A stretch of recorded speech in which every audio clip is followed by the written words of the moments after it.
Hello friends, आपका स्वागत है आपके अपने YouTube चैनल वेल्थ मित्र में। दोस्तों, हम सभी जानते हैं कि हमें अपने जीवन को सुचारू रूप से चलाने के लिए रेगुलर इनकम की आवश्यकता है, जिसके लिए हम सब जॉब करते हैं, बिजनेस करते हैं, अपनी सर्विसेज देते हैं, जिससे हमें रेगुलर इनकम प्राप्त होती है और उस रेगुलर इनकम से हम अपने घर के सभी खर्चों को चलाते हैं। अपने क्रेडिट कार्ड का बिल, अपने लाइट का बिल, अपने पानी का बिल, बच्चों की फीस, LIC का प्रीमियम, अपने फ्यूचर की प्लानिंग का इन्वेस्टमेंट, इन सब में हम उन पैसों से भुगतान करते हैं।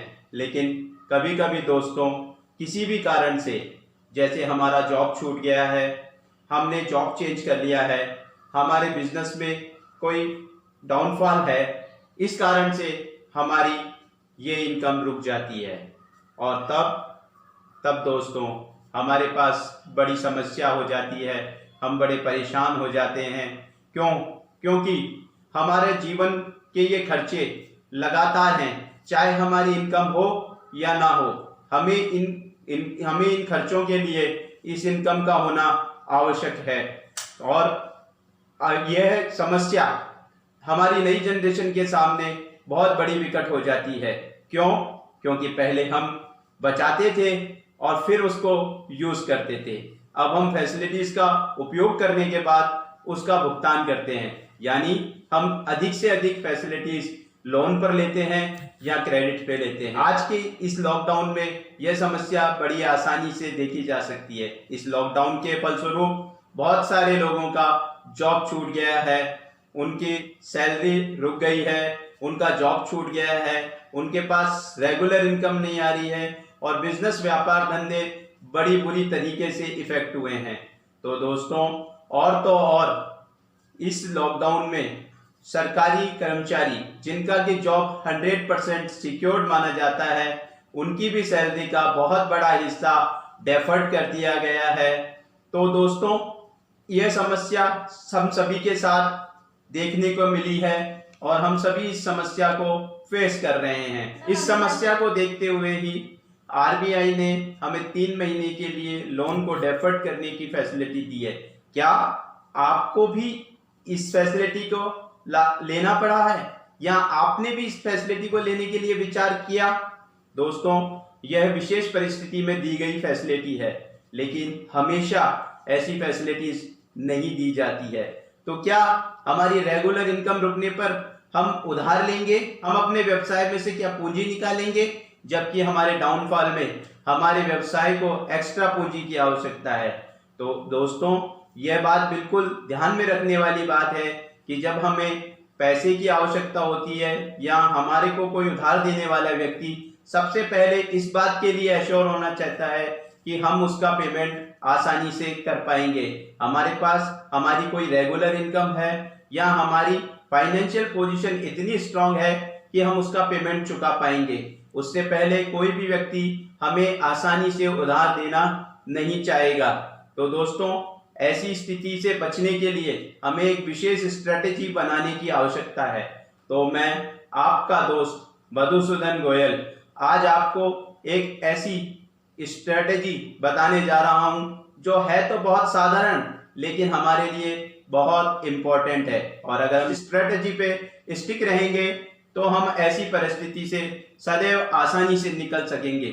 इसके लिए हम सबसे पहले एक सेविंग बैंक अकाउंट खोलेंगे जो बिल्कुल अलग होगा हमारे दूसरे बैंक अकाउंट से। उस अकाउंट में हम अपनी मंथली इनकम का 6 से 9 टाइम्स जमा कर देंगे। हम 6 से 9 टाइम्स इसलिए जमा करेंगे कि कभी भी हमारे पास ऐसी स्थिति आती है तो हम 6 से 9 महीने तक अपने मंथली खर्चों को आराम से मीट आउट करें। अब आप कहेंगे कि आपने 6 से 9 महीने के लिए पेमेंट जमा कराने के लिए बड़े आसानी से कह दिया, अब हम ये पेमेंट कहाँ से जमा कराएंगे? तो दोस्तों, इसके लिए एक हम स्ट्रेटेजी और अपनाएंगे। इसके लिए हम अपनी मंथली इनकम में से हर महीने 10% इसमें रेगुलर जमा कराना चालू कर देंगे जब तक कि हमारा टारगेटेड अमाउंट अचीव ना हो जाए। और हमारे को हमारी इनकम में कई तरीके के एक्स्ट्रा बेनिफिट्स भी मिलते हैं, जैसे लीव एनकैशमेंट, हमारा बोनस, हमारे इंसेंटिव्स, हम इनको पूरी तरीके से ना खर्च करके एक सर्टेन अमाउंट हम अपने खर्च कर लें, बाकी बचे हुए अमाउंट को इस अकाउंट में जमा कर देंगे तो हम जल्द ही एक बड़ा कॉर्पस तैयार कर पाएंगे जो हमारे इमरजेंसी के समय हमारे काम आएगा। दोस्तों, हम ऐसा सेविंग बैंक अकाउंट में ना करके म्यूचुअल फंड्स की लिक्विड स्कीम्स के जरिए भी कर सकते हैं। म्यूचुअल फंड्स की लिक्विड स्कीम में हमें सेविंग अकाउंट से ज्यादा इंटरेस्ट मिल पाएगा, ज्यादा रिटर्न मिल पाएगा और उसके फीचर्स भी सेविंग अकाउंट की तरह ही हैं, जिसको हम कभी भी अपनी आवश्यकता पड़ने पर बड़ी आसानी से निकाल सकते हैं। दोस्तों, यहाँ विशेष ध्यान देने योग्य बात यह है कि अब हमने ये इमरजेंसी फंड तैयार कर लिया है और वो हमने सिर्फ इसलिए किया है कि जब भी हमारी फाइनेंशियल कंडीशन, हमारी रेगुलर इनकम में कोई व्यवधान होगा तब हम इस फंड में से उस पैसे को निकालकर अपने घर के खर्चों को कंटिन्यू चलाते रहेंगे और हमारा ध्यान हमारे बिजनेस पर फोकस करेंगे, हमारे जॉब पर फोकस करेंगे ताकि हम वापस रिवाइव कर सकें, ताकि हम वापस खड़े हो सकें। दोस्तों, यहाँ एक और बात ध्यान देने की है कि जब भी हमने ये फंड बनाया है तो हम और किसी काम के लिए इस फंड का उपयोग ना करें, केवल जिस उद्देश्य से हमने इस फंड को बनाया है केवल उसी उद्देश्य में इस फंड का उपयोग करें। और जब कभी भी हमारा जॉब, हमारा बिजनेस वापस अच्छी तरह से रन करने लगे तो हम इस फंड को वापस रिचार्ज कर देंगे, इस फंड में वापस पैसा जमा करा देंगे जितना हमने निकाला है। दोस्तों, कई बार हम ब्याज के लालच में इस पैसे को दूसरी जगह इन्वेस्ट कर देते हैं कि हमें ज्यादा ब्याज मिलेगा, लेकिन वहां पर अक्सर दोस्तों या तो लॉकिंग पीरियड होता है या वहां पर रिस्क होता है। तो ऐसी स्थिति में हम इन्वेस्टमेंट ना करें। क्यों? क्योंकि जब हमें जरूरत पड़ेगी तो लॉकिंग पीरियड के कारण हो सकता है हम उस पैसे को ना निकाल पाएं या रिस्क होने के कारण उस समय हम उस पैसे को ना निकाल पाएं। तो मेरी राय यही है कि अपन इस फंड को केवल सेविंग बैंक अकाउंट में या म्यूचुअल फंड्स की लिक्विड स्कीम में ही इन्वेस्ट रखें।